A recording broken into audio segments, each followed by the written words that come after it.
কোনো আর্থিক সুবিধা ছাড়াই অবসরে পাঠানো হচ্ছে ছাগলকাণ্ডে আলোচিত এনবিআর এর কর্মকর্তা মতিউর রহমানকে। তার আবেদনের পরিপ্রেক্ষিতে সরকার এই সিদ্ধান্ত নিল। বুধবার ৩১ জুলাই অর্থ মন্ত্রণালয়ের অভ্যন্তরীণ সম্পদ বিভাগ শুল্ক এক শাখা থেকে জারি করা এক প্রজ্ঞাপনে মতিউর রহমানের অবসরের বিষয়ে জানানো হয়।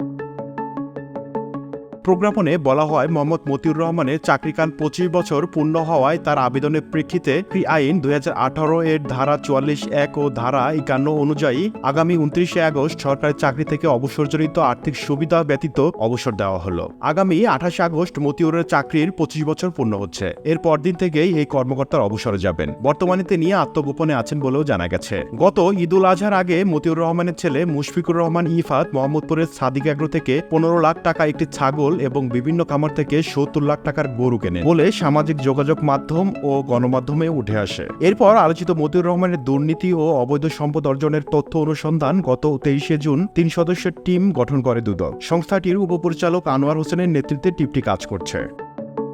এই বাংলা নিউজ ডেস্ক।